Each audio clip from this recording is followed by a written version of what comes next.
Hello दोस्तों, कैसे हैं आप लोग। दोस्तों, आज वाले लेक्चर के अंदर हम कंपनीज को स्टार्ट कर रहे हैं, जिसमें हम कंपनी का सबसे पहला प्राइमरी टॉपिक जिसका नाम है अकाउंटिंग फॉर शेयर कैपिटल, उसको डिस्कस करेंगे।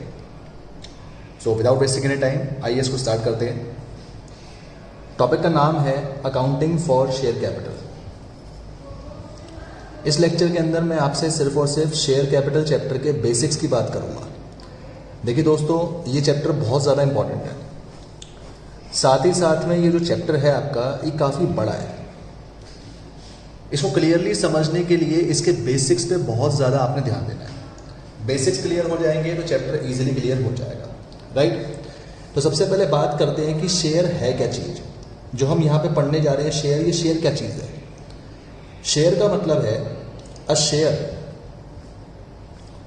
इन share capital of the company.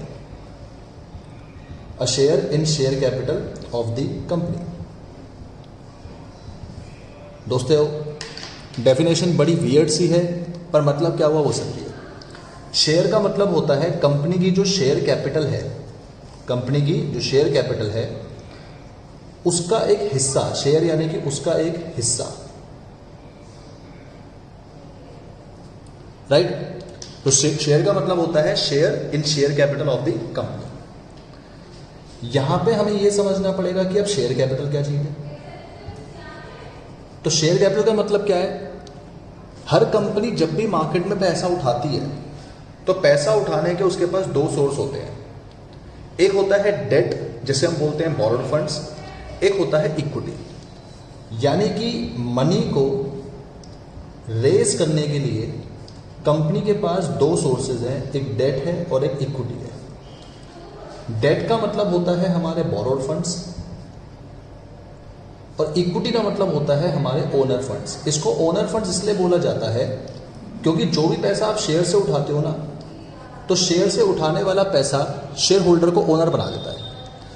मैं इस चैप्टर में डेट यानी बोरोड फंड्स की बात नहीं कर रहा, मैं इस चैप्टर में बात कर रहा हूं इक्विटी की। इसका मतलब the amount raised by the company by issue of shares। अगर कोई अमाउंट कंपनी ने रेज करी by issue of shares is known as share capital of the company. उस अमाउंट को हम क्या नाम दे देते हैं, share capital of the company. बड़ी सिंपल सी बात है। कोई आपसे पूछे शेयर क्या है, तो शेयर का मतलब है कंपनी की शेयर कैपिटल का एक हिस्सा, राइट। और कोई आपसे पूछे शेयर कैपिटल क्या है, तो शेयर कैपिटल का मतलब है जो अमाउंट कंपनी ने रेज करी, कैसे, मार्केट में अपने शेयर इशू करके, उसे हम नाम देते हैं share capital, right. For example, मैंने आपसे कहा एक कंपनी है एक्स लिमिटेड, इसने मार्केट में 10,000 शेयर्स निकाले ऑफ ₹10 ईच। इसने मार्केट में ये इतना नंबर ऑफ शेयर जो वो इशू करे। मान लो ये सारे शेयर अगर बिक गए तो कंपनी ने कितना पैसा रेज करा, 10,000 शेयर पे 10 रुपए, यानी कंपनी ने 1 लाख रुपए शेयर से रेज करे। ये जो 1 लाख रुपए कंपनी ने रेज करे हैं, इसे मैं नाम दूंगा शेयर कैपिटल। और इस शेयर कैपिटल में टोटल नंबर ऑफ शेयर्स कितने हैं, 10,000 शेयर्स, इसे मैं नाम दूंगा शेयर। यानी शेयर कैपिटल का मतलब है वो पैसा जो कि कंपनी ने शेयर्स को इशू करके उठाया, और शेयर का मतलब है उस शेयर कैपिटल का एक टुकड़ा, एक हिस्सा। कि अगर 1 लाख में शेयर कैपिटल की बात कर रहा हूं तो उसमें कितने शेयर्स हैं, उसमें टोटल 10,000 शेयर्स बनते हैं। कितने रुपए के, 10 रुपए, राइट। एक छोटा सा बेसिक है जो आपको पता होना चाहिए जब भी हम कभी बात करते हैं शेयर्स के बारे में या शेयर कैपिटल के बारे में, राइट। बढ़ते हैं थोड़ा सा आगे, थोड़ा जूमिंग करवा लो, थोड़ा सा आगे बढ़ते हैं। मान लीजिए अगर मैं आपसे कहूं कि शेयर कैपिटल के टाइप्स क्या क्या है, तो उनके ऊपर हमें कुछ बात पढ़नी है।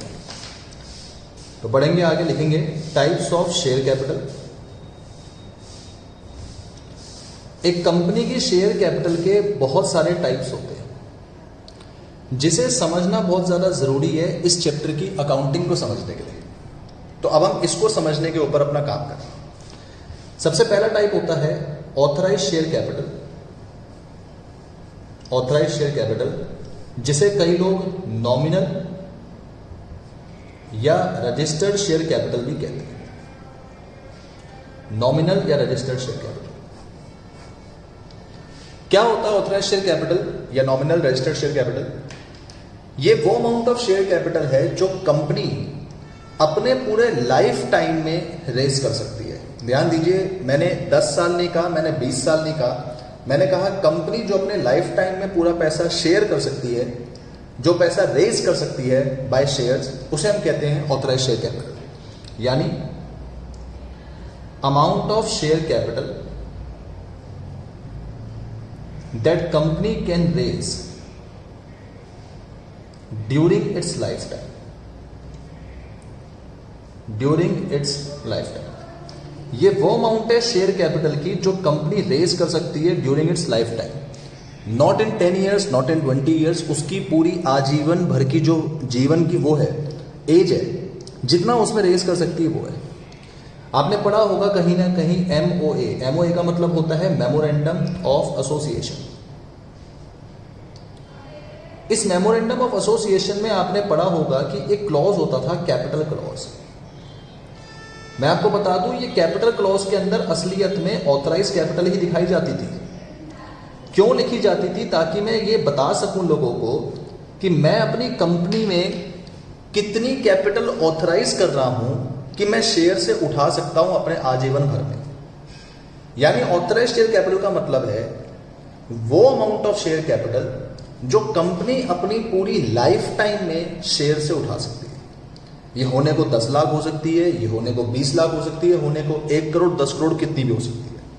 लेकिन इसका मतलब सिर्फ इतना होता है कि ये आपकी वो रजिस्टर्ड शेयर कैपिटल है, ये आपकी वो नॉमिनल शेयर कैपिटल है जिससे कंपनी एक्सीड नहीं कर सकती।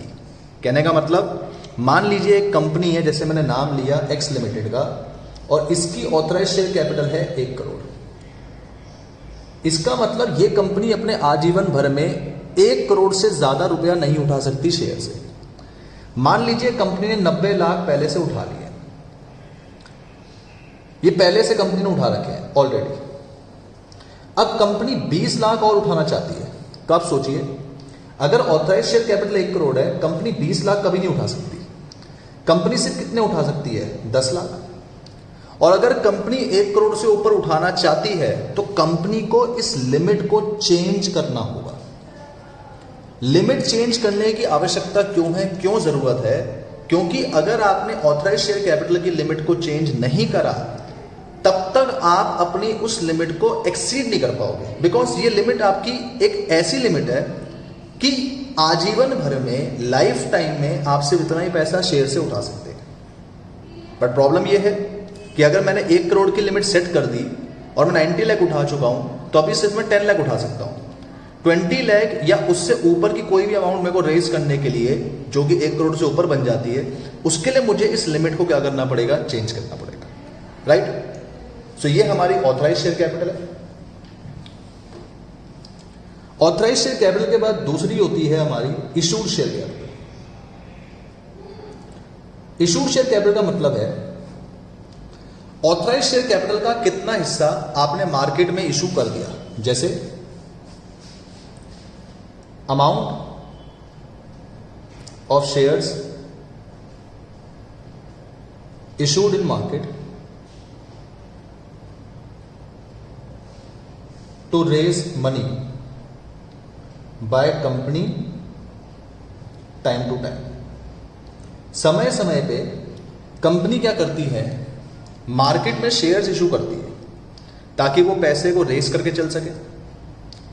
अब अगर आपकी ऑथराइज शेयर कैपिटल पिछले एग्जाम्पल की तरह 1 करोड़ की है और उसमें से मैंने 90 लाख के लिए, 90 लाख के लिए मैंने शेयर इशू कर दिए, तो मैं बोलूंगा कि जो 90 लाख है ये मेरी इशूड शेयर कैपिटल है। यानी ऑथराइज शेयर कैपिटल का कितना हिस्सा मैंने मार्केट में इशू कर दिया। किस लिए?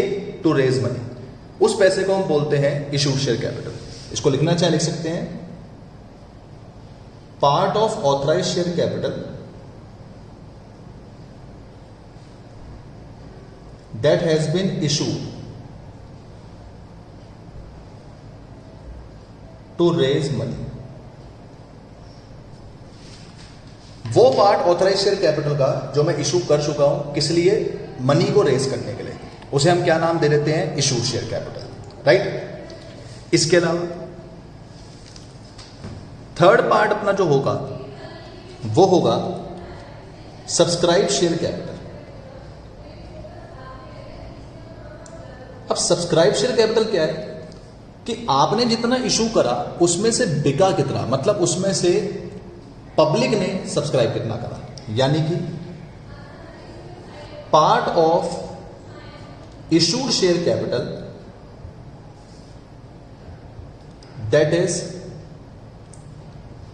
Subscribe by the public.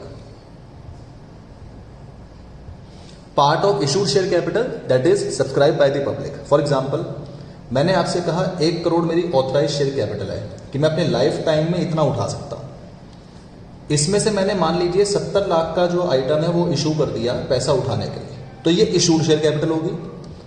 अब 70 लाख अगर मैं इशू कर रहा हूं, उसका मतलब ये थोड़ी ना कि मार्केट में 70 लाख के लिए पब्लिक खरीद भी लेगी। मैं 1 करोड़ का पैसा मार्केट से उठा सकता हूं। मैंने 70 लाख उठाने की कोशिश करी, पर जरूरी थोड़ा है कि मुझे 70 लाख ही मिल जाएगा। मिलने को 70 भी मिल सकता है, मिलने को उससे कम भी तो मिल सकता है। अब मान लीजिए अगर मेरा ये 70 लाख पूरा का पूरा पब्लिक ने सब्सक्राइब कर लिया, तो मैं बोल दूंगा फुली सब्सक्राइब हो गया। पर 70 लाख में से अगर सिर्फ 50 लाख ही सब्सक्राइब हुआ तो मैं बोल दूंगा अंडर सब्सक्राइब हो गया। अंडर सब्सक्राइब का मतलब क्या है कि जितना मैंने इशू किया उससे कम बिका। अच्छा, मैं आपको बता दूं, बिकने को ज्यादा भी बिक सकता है। मान लीजिए 90 लाख लोगों ने सब्सक्राइब कर लिया, तो ये हो जाएगा ओवर सब्सक्राइब। आप कहेंगे सर ज्यादा कैसे बिक सकता है? उसे हम आगे समझेंगे। इस चैप्टर के अंदर ओवर सब्सक्रिप्शन भी होती है। लेकिन समझने वाली बात यह है कि सब्सक्राइब शेयर कैपिटल हमारी इशूड शेयर कैपिटल का वो पार्ट होता है जो पब्लिक ने खरीद लिया। दोबारा रिवाइज में अपने डाल के चलिए फंडा। ऑथराइज जितना हम पूरी लाइफ टाइम में उठा सकते हैं, इशूड जितना हमने इशू करा, और सब्सक्राइब जो इशू कर दिया उसमें से कितना बिक गया, कितना पब्लिक ने कहा हाँ जी इतना हम लेने को ready, right. Subscribe share capital के बाद फोर्थ अपना होता है called up share capital. Called up share capital,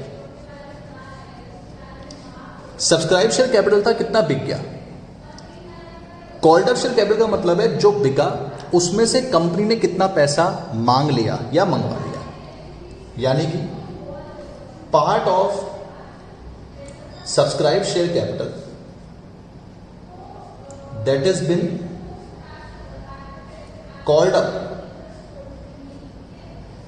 by the company, that is been called up by the company for payment. क्या मतलब हुआ इसका? मैंने कहा कि 1 करोड़ इशू कर सकता हूं, तो ये मेरा ऑथराइज हो गया। मतलब 1 करोड़ में पूरे आजीवन भर में उठा सकता हूं, ये ऑथराइज हुआ। मान लीजिए इसमें से मैंने 10 लाख इशू करा, तो ये मेरा इशूड शेयर कैपिटल हो गया। मान लीजिए इसमें से मेरा 7 लाख बिक गया, तो ये मेरा सब्सक्राइब शेयर कैपिटल हो गया। अब जो 7 लाख बिक गया, मैं उसका पैसा पब्लिक से लूंगा तो सही। तो 7 लाख अगर बिक गया तो मैं होने को 7 लाख पूरे के पूरे मांग सकता हूं, या 7 लाख को टुकड़ों में भी मांग सकता हूं। मान लीजिए मैंने 7 लाख में से अभी सिर्फ 4 लाख रुपए मंगवाए पेमेंट के लिए, तो मैं कहूंगा मेरी जो कॉल्ड अप कैपिटल है वो कितनी हो गई? 4 लाख। अगर आप बड़े ध्यान से देखें तो हर शेयर कैपिटल अपने से पीछे वाले से रिलेट करती है। ऑथराइज में कितना पूरे लाइफ टाइम में उठा सकता हूं, इशूड ऑथराइज का वो हिस्सा जो मैंने इशू कर दिया, सब्सक्राइब इशूड का वो हिस्सा जो बिक गया, और कॉल्ड अप सब्सक्राइब का वो हिस्सा जो मैंने पेमेंट के लिए मंगा लिया। कई दोस्त मेरे कहते हैं सर क्या पेमेंट हम पूरी एक साथ मंगा सकते हैं? जी मंगा सकते हैं, वो कंपनी के हाथ में। पूरी एक साथ नहीं मंगा सके तो टुकड़ों में मंगा सकते हैं। जैसे मैंने इस एग्जांपल में बिका 7 लाख है, पर पेमेंट अभी सिर्फ कितनी मंगाई है? 4। बाद की जो 3 लाख की पेमेंट है जब मन करेगा तब मंगा लूंगा। तो किसी भी तरह से मंगा सकते हैं। कॉल्ड अप कैपिटल के बाद अगला होता है पेड अप शेयर कैपिटल। अब पेड अप शेयर कैपिटल क्या चीज? पेड अप शेयर कैपिटल का मतलब है part of called up share capital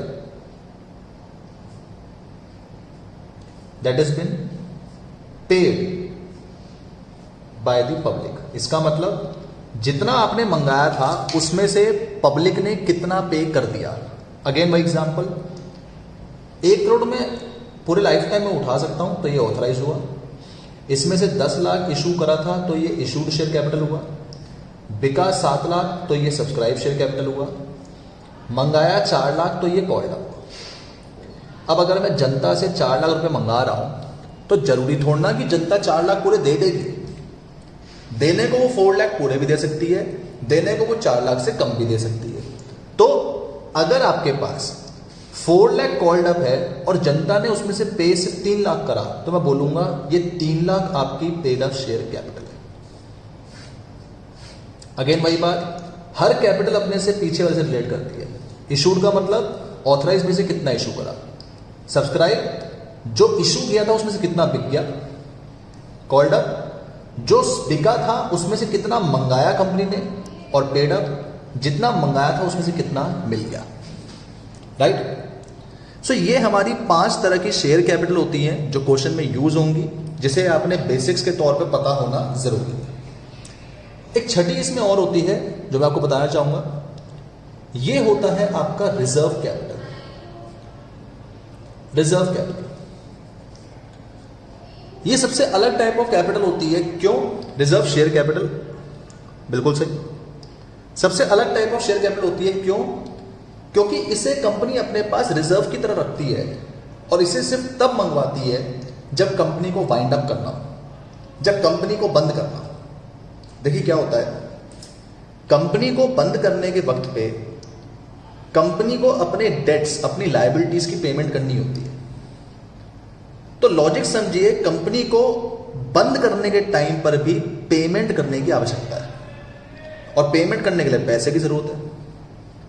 अब कंपनी डेट्स को पे करने के लिए कहीं और से थोड़ा लोन लेगी।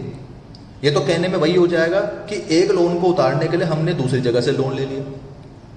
इसलिए कंपनी क्या करती है, अपनी शेयर कैपिटल का कुछ हिस्सा रिजर्व रखती है, जिसे वो सिर्फ तब मंगवाती है जब कंपनी वाइंड अप में जा रही हो। जैसे मेरे बिके थे 7 लाख, मैंने मंगाया 4 लाख, तो अगर आप ध्यान से देखें मैंने 3 लाख अपने रिजर्व रखे।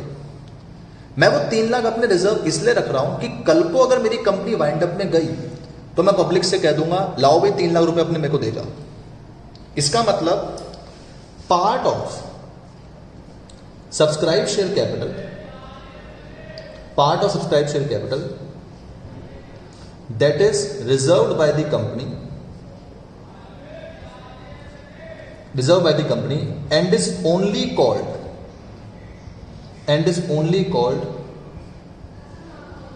at the event of winding up, and is only called at the event of winding up। इसे आप नोट में लिखेंगे ताकि आपको याद रहे।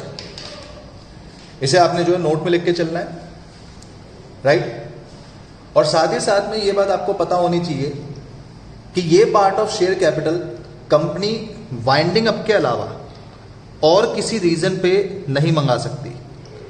अगर कंपनी के पास कोई और कारण है, जैसे कंपनी ने किसी की पेमेंट करनी है, तब ये नहीं मंगा सकती।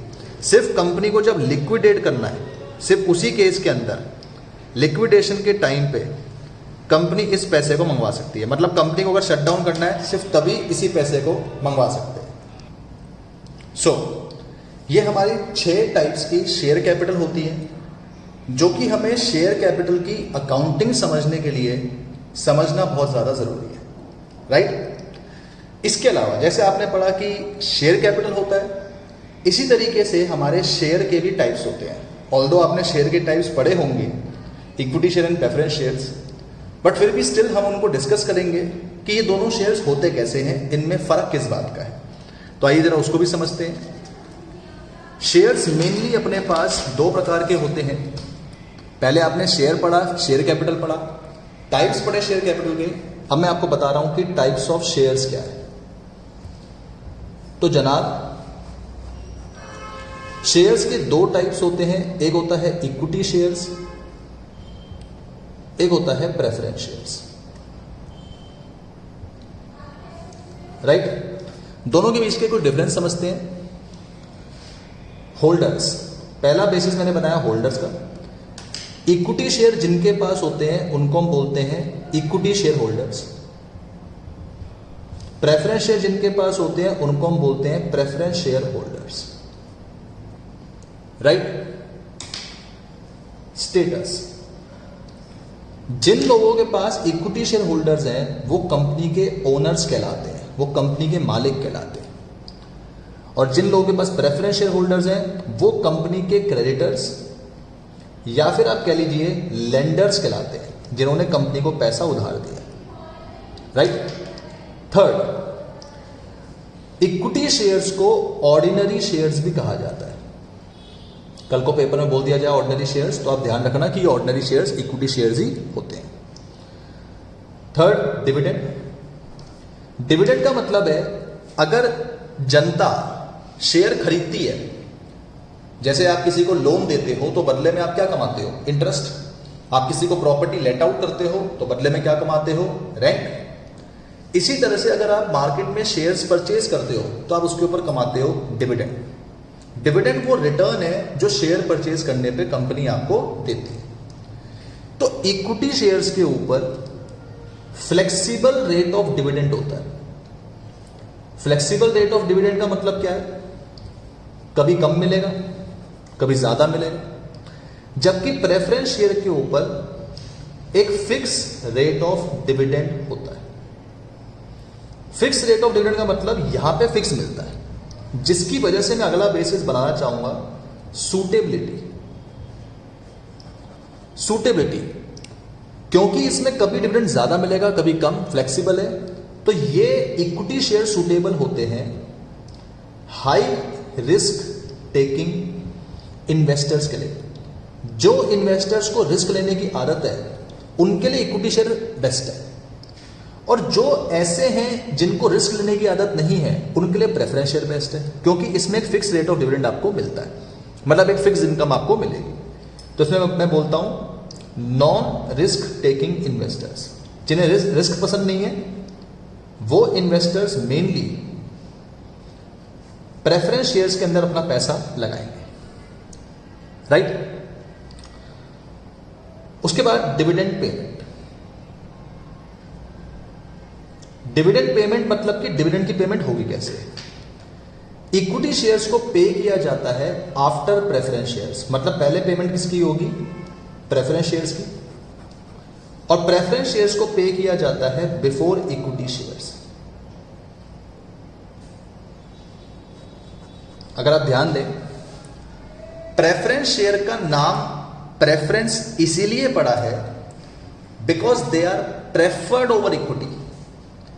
ये शेयर्स इक्विटी शेयर्स के ऊपर प्रेफर किए जाते हैं, इसलिए इनकी पेमेंट पहले होती है और इनकी पेमेंट बाद में होती है। इसी के अलावा डिविडेंड पेमेंट में पेमेंट ऑफ कैपिटल, जितना पैसा आपने शेयर्स में लगाया कंपनी उस पैसे को अगर वापस करे, होता क्या है, कंपनी ने आपको शेयर्स दिए, आप पब्लिक हो, कंपनी ने आपको शेयर दिए, बदले में आपसे क्या लिया? पैसा, यानी कि मनी। बदले में आपसे पैसा लिया। अब मान लीजिए कंपनी आपको आपका पैसा वापस कर दे, तो बदले में आपसे क्या ले लेगी? आपके शेयर्स। तो इसे हम बोलते हैं पेमेंट ऑफ कैपिटल। इसका मतलब अगर कंपनी आपको आपका पैसा वापस करती है और आपसे आपके शेयर वापस ले ले, तो पेमेंट ऑफ कैपिटल भी प्रेफरेंस शेयर की पहले होती है, इक्विटी शेयर की बाद में होती है। देखिए ये बात आपने कभी नहीं भूलनी कि प्रेफरेंस शेयर इक्विटी शेयर पे प्रेफर किए जाते हैं, hence they are known as preference shares. इसलिए इनकी पेमेंट हमेशा पहले होती है, इनकी पेमेंट हमेशा बाद में होती है। आप में से कई सारे बच्चे जिन्होंने कंपनी की इनकम स्टेटमेंट पढ़ी है, तो मैंने वहां पे आपको सिखाया था, पहले प्रॉफिट बिफोर इंटरेस्ट टैक्स आता है, उसमें इंटरेस्ट माइनस करते हैं, प्रॉफिट बिफोर टैक्स आता है, टैक्स माइनस करते हैं, प्रॉफिट आफ्टर टैक्स आता है। फिर आपको याद हो तो मैंने बताया था डिविडेंड पे करते हैं, तो डिविडेंड भी दो प्रकार से पे होता है। कैसे? पहले डिविडेंड जो पे होता है वो आपका पे होता है कैसे? प्रेफरेंस का, फिर डिविडेंड पे होता है इक्विटी का। अगर आप ध्यान दें तो पहले प्रेफरेंस को पे करा फिर इक्विटी को, तो ये बात आपने वहां भी पढ़ी थी। राइट। इसके अलावा एक डिफरेंस और होता है, वो है वोटिंग राइट्स। इक्विटी शेयर पे वोटिंग राइट्स होते हैं, प्रेफरेंस शेयर पे नहीं होते। कहने का मतलब इक्विटी शेयर्स को डिसीजन मेकिंग प्रोसेस में भाग लेने का राइट है। अब ऑब्वियस सी बात है, अगर मैं इक्विटी शेयर्स को ओनर बोल रहा हूं तो यार ओनर के पास तो डिसीजन लेने का, निर्णय लेने का राइट होगा ही होगा। लेकिन प्रेफरेंस शेयर को हम क्रेडिटर्स बोलते हैं, तो इनके पास किसी भी तरह के कोई वोटिंग राइट्स नहीं होते। मतलब इक्विटी शेयर के पास ये पावर है कि वो कंपनी की डिसीजन मेकिंग प्रोसेस में भाग ले सकते हैं, पर प्रेफरेंस शेयर के पास ये पावर नहीं होती कि वो कंपनी की डिसीजन मेकिंग प्रोसेस में भाग ले सके। राइट? तो ये हमारे पास शेयर्स के कुछ बेसिक्स हैं जो कि आपको पता होना चाहिए कि शेयर है क्या, शेयर कैपिटल क्या है, फिर शेयर कितने प्रकार के होते हैं और शेयर कैपिटल कितने प्रकार की होती है। चैप्टर को आगे बढ़ाने से पहले हमें इन चीजों को ध्यान में जरूर रखना है, तभी आप चैप्टर को इजीली आगे सॉल्व करके चल पाएंगे। राइट? आज वाले लेक्चर के अंदर हम दोस्तों से इतना ही करेंगे। उम्मीद करता हूं आपको लेक्चर समझ में आया होगा। इस वाले लेक्चर को आपने कॉन्टिन्यूस बेसिस पे बार बार रिवाइज करना है, सो दैट आपके अगले लेक्चर बिल्कुल क्रिस्टल क्लियर हो जाए। ओके, जल्दी मिलते हैं अपने नेक्स्ट लेक्चर के अंदर। Thank you so much. Video पसंद आती है तो वीडियो को लाइक करिए, चैनल को शेयर एंड सब्सक्राइब जरूर करिए। जल्दी मिलते हैं अपने नेक्स्ट वीडियो के अंदर। Thank you so much.